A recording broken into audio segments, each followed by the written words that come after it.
الحمدللہ رب العالمین والصلاة والسلام علی سید الانبیاء والمرسلین وعلی آلہ واصحابہ اجمعین۔ میں مولوی صدیق اکبر یوٹیوب چینل اسرا ٹی وی سے۔ جذبات ایثار کی سرمستیاں۔ ذوق فنا اور جذبہ فداکاری کی یہ عجیب و غریب تاثیر ملاحظہ ہو کہ ظالمانہ انتقام کی تیز نفسی نے اعضائے بدن کو چکنا چور کیا۔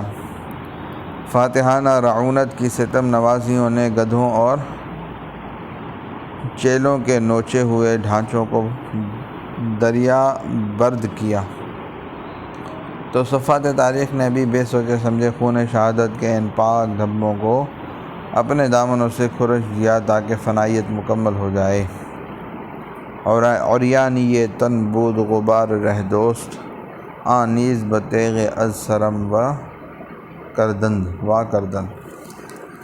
ہاں، کہیں کہیں کچھ نشانات باقی ہیں جن کو ان سطروں میں سے پھر اجاگر کیا جا رہا ہے۔ کم و بیش 4000 مجاہدین جو ٹونک، اجمیر، جے پور، بھوپال، ہانسی، حصار، اطراف، گوڑ گاواں اور خود دہلی کے گلی کوچوں سے اکٹھے ہوئے تھے، کہاں گئے؟ دیکھو، کچھ نشانات ملتے ہیں، شاید وہ انہی کے نقش پا ہیں۔ منشی جیون لال کے روز نامچے کے اقتباسات پہلے گزر چکے ہیں، ان میں سے چند سطریں دہرائی جاتی ہیں۔ 2 جولائی بخت خان نے اطلاع دی کہ شہر کے باہر حملے کے لیے جا رہا ہوں۔ ساتھ جانے والوں کی تفصیل میں ایک عدد یہ بھی ہے 100 مجاہدین۔ 9 جولائی جنرل بخت خان نے انگریزی کیمپ میں گھس کر حملہ کیا۔ اس مارکے میں جہادی بھی شریک تھے۔ 5 اگست جہادیوں نے شکایت کی کہ حملے کے وقت جہادی تو پورے جوش کے ساتھ لڑتے ہیں اور فوج کے آدمی ہاتھ پر ہاتھ دھرے بیٹھے رہتے ہیں۔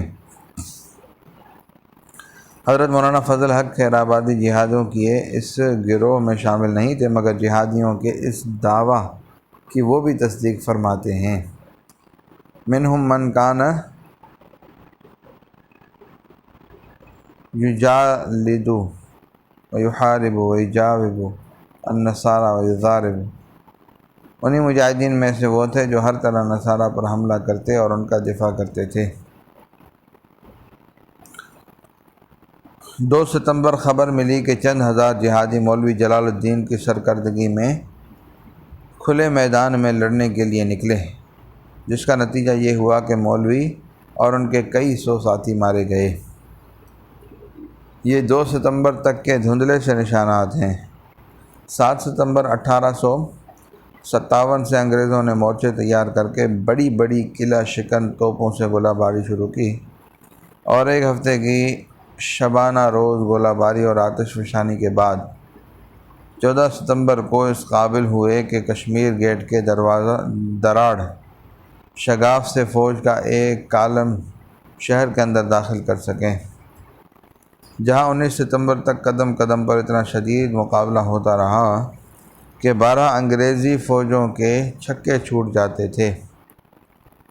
ان 2 ہفتوں میں انقلابی فوجوں کے متفرق دستوں نے جس طرح داد شجاعت دی، وہ فراموش نہیں کی جا سکتی، مگر وطن عزیز کے پایہ تخت کے ایک ایک چپے پر جنہوں نے اپنے سر کٹوائے، جانیں قربان کی، شہر پناہ کی سنگین حصار میں شگاف پڑ جانے کے بعد جنہوں نے اپنے بہادر سینوں کی چٹانوں سے ان شگافوں کو بند کیے رکھا، وہ کون تھے؟ اس کے لیے شاہد عینی کی شہادت کے الفاظ ملاحظہ کیجیے جو اس نے زندگی کے آخری لمحات میں قلم بند کیے تھے۔ جب وہ وطن سے بہت دور انگریزوں کی نظر عنایت سے قطعاً مایوس اور اپنے خالق و مالک کی بارگاہ میں سرخ روئی کے ساتھ حاضری کی تیاری کر رہا تھا، یہ شہید جفا مولانا فضل حق خیرآبادی کے الفاظ ہیں۔ پھر نصارہ انگریزی فوجیں شہر اور اس کے پھاٹکوں پر دربانوں اور محافظوں پر حملہ کرنے کے لگے۔ ادھر حالت یہ تھی کہ جہادی جو ہر وقت حاضر رہتے تھے اور انقلابی فوجوں کی ایک جماعت شدت سے ان کو شہر سے روکتی بھی تھی، اور ان پر حملے بھی کرتی رہتی تھی، اور نصارہ جو کچھ چاہ رہے تھے قدم قدم پر ان کے آڑ آئی تھی۔ دونوں فریق کے پیدل اور سواروں کا شدید مقابلہ پوری قوت سے دن رات جاری رہتا تھا۔ یہ تو ان 2 ہفتوں کی بات ہے جب فتح و شکست کا آخری مرحلہ درپیش تھا، اور جب باشندگان شہر کے 2 گروہ اور عناصر جواب تک انگریزوں کی حمایت خفیہ طور سے کر رہے تھے،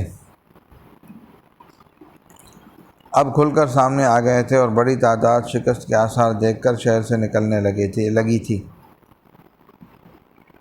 اس سے پہلے خاص اس زمانے میں جب شہر کا گوشہ گوشہ انقلابی فوجوں سے پٹا پڑا تھا، اور شہر کے ایک ایک کوچے سے انگریز دشمنی کے آوازیں بلند ہو رہے تھے۔ اس عینی شاہد کی شہادت خاص اس دور کے متعلق یہ بھی ہے۔ 4 ماہ تک برابر کی جنگ جاری رہی، اور باوجود کہ دشمن انگریز ہر طرح مضبوط تھا، اس کے پاس فوجیں بھی زیادہ تھیں اور سامان جنگ بھی بہت تھا، مگر کسی طرح بھی وہ شہر میں داخل ہونے کا موقع نہ پا سکا۔ اس کے حملوں کو روکا جاتا اور اس کے ہر اقدام کو پسپا کر دیا جاتا تھا۔ یہ غازی غیور اور باہمیت مجاہد شدت سے جوابی کارروائی کرتے اور ڈٹ کر میدان جنگ میں مقابلہ کرتے تھے۔